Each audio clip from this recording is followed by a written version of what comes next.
you have amassed this really cool body of work. You're a terrific storyteller and you make these one-man shows that are beautifully constructed. Oh, thanks. And you are not, so I want to take a second here and acknowledge what you've done, which is you are not, I have so much respect for stand-up, but what you do, it feels like you've carved out really something quite unique for yourself. And I think that's my highest compliment to musicians and comedians is when I say, no, this person found something, they worked hard in the dark alone, they figured it out, and they came out with something that's truly them. And I think you've done that. Like people, you have this huge following, which is people want to hear Mike Birbiglia tell stories that are very personal to him. No, I appreciate it. I'm lucky. I'm doing a new tour called Please Stop the Ride. Mm-hmm. It's like a whole new hour. And it seems like people still want to see the next show. It's weird. Every time, I always talk about this with my friend Jack Antonoff, who's from Bleachers, who's a great musician.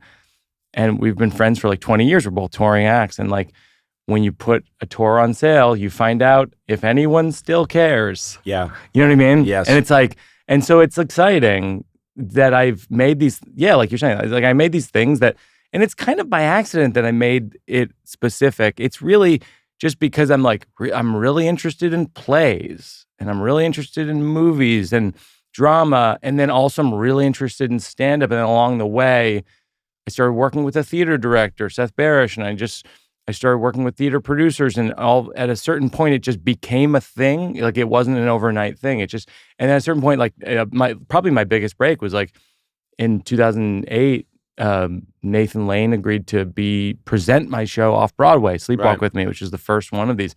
And that was helpful because it like sort of it made people show up and think it's a piece of theater as opposed to just writing it off as stand-up. To have everyone belittles. To have Nathan Lane's it's true though. No, but like to have Nathan Lane's imprint. I mean, he is he's a gold standard. He's a gold standard, and so for Nathan Lane to say you all need to pay attention to Mike Birbiglia. I mean, to give yourself credit, you've had a fascinating life. You've had a very interesting life. You've had a lot of health issues, and you've been really honest about them, and they're quite dramatic, and these stories you tell are riveting. I mean, they're really like, and to the point where, I mean, I remember like the highest compliment I can pay to someone, this sounds terrible, but Los Angeles is a very specific place, and theater in LA, to get to theater in LA, it's not like New York, where you say, I want to go check out that show. I'm going to walk 15 blocks this way and go see the show. I heard that you were doing your show, and Greg Daniels and I were talking about it, and we decided, let's go down and see Mike Birbiglia do his show. So we we drove to downtown Los Angeles to see your show. And I remember thinking, as I'm driving into downtown LA, this is commitment. Because it's like a 40-minute odyssey, and you feel like it's like Lord of the Rings. Like there's different tests along the way, and we lost the ring for a while, but we got it back, and we crossed the river, and we and then finally we ended up at this wonderful theater, and we saw you, and you were definitely worth the trip. Oh, thanks. It's weird how you end up where you are, and then. Yeah, also, like you were talking about the Nathan Lane thing, it's a little bit like with Lorne Michaels with you, with Late Night. Yeah. Because, like, I remember when that happened in the 90s, when they were like, and the new host is a writer who you do not know. Who's replacing, also, to put it in context, I did this bit once on Charles Grodin's show, but he was like, now, what was it like when you replaced Letterman? And I was like, what was it like? I said, imagine. I can't even imagine. I said, imagine that, because, Letterman, 1993, and this is back when there were very few comedy gods, that it's a very different landscape now, but he's the biggest icon in comedy, and Carson's retired. And so it's like, it's Letterman in my world. And then imagine them saying in baseball, Joe DiMaggio is now retiring today, ladies and gentlemen. He is leaving the field forever. Goodbye, Joe DiMaggio. Greatest legend in Yankee history. But don't worry, ladies and gentlemen. Here comes his replacement, 19-year-old Chip Whitley. And like a bat boy comes running out. It's like, hi, everybody. I'm going to disappoint you for a while. But don't worry. If you stick with me. After about 4 or 5 years, you'll grow to love me. And that's what it felt like. And that's exactly what it was. It was fucking crazy. Yay, boo. It's lots of fun to do if you like it, Holly, yay, and if you don't. But, yeah. But it was absolute madness, but it's so funny that you remember that, but people that are into our stuff now or like the podcast, whatever, and people in their 20s, they have no idea. Yeah. They just think, oh, you're like Mickey Mouse. You were just always around. I'm like, no. There was a time when it was really rough. I feel like the thing that's happened, this show's called The Old Man in the Pool, and by the time people, I'll say it's on Netflix now. Yep. It's called The Old Man in the Pool because it's out right now. It's out right now. And I had a fear about it, which was I was like, the vision was I want to do a show that's 90 minutes of jokes and stories about death, because I feel like if we face the thing that we're most scared of, in my case, death, that there's a catharsis for that for everybody potentially.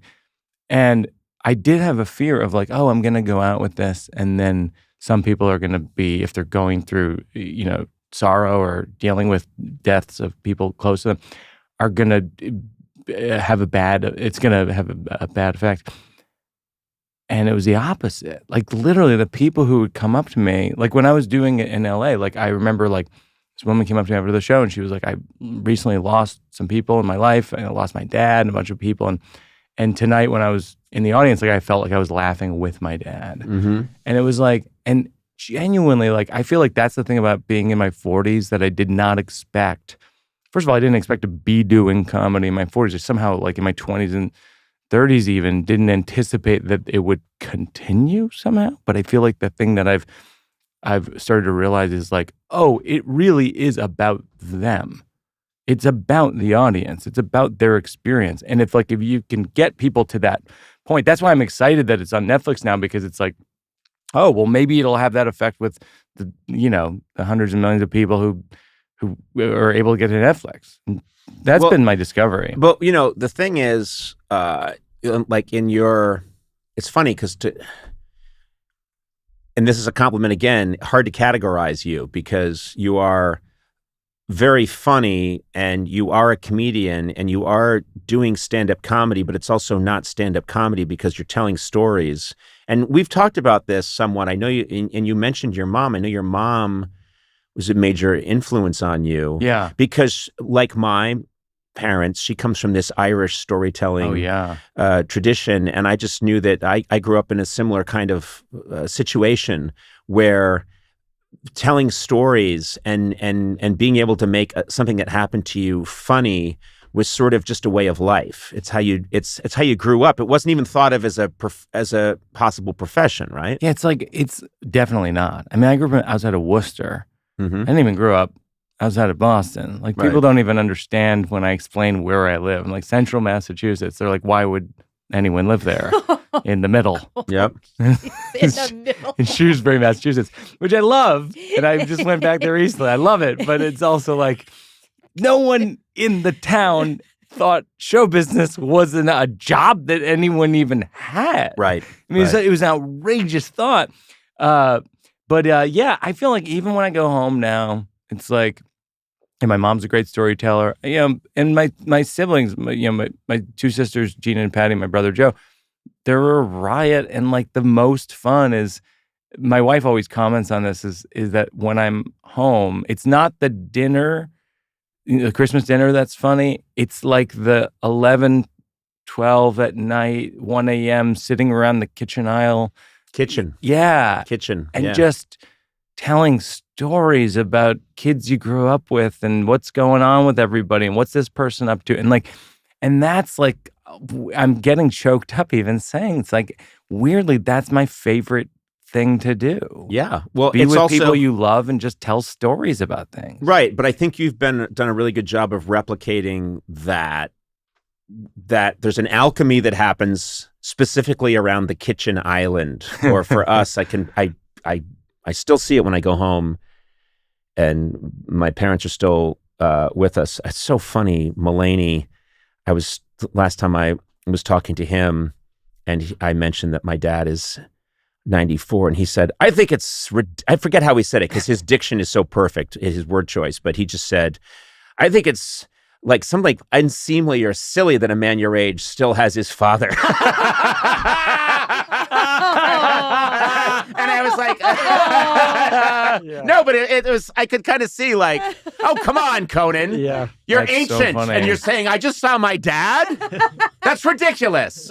But I kind of knew what he was saying, but I think he said it's not dignified. it's almost not dignified. it's Like, not stop, dignified. oh, stop that. Yeah. Like, oh, stop that, Conan. That's Yeah. ridiculous. But I go back and see my folks, and it's the same house I grew up in Brookline, and there's that round table that's still there, and I'm sitting at that same table, and all that stuff comes back, which is, oh, this is where I really cut my teeth. This is Yeah. where everything else has been a refinement Yeah. of that. You're just refining and adjusting, but the basic concept of how it all works Yeah. happens around your kitchen table.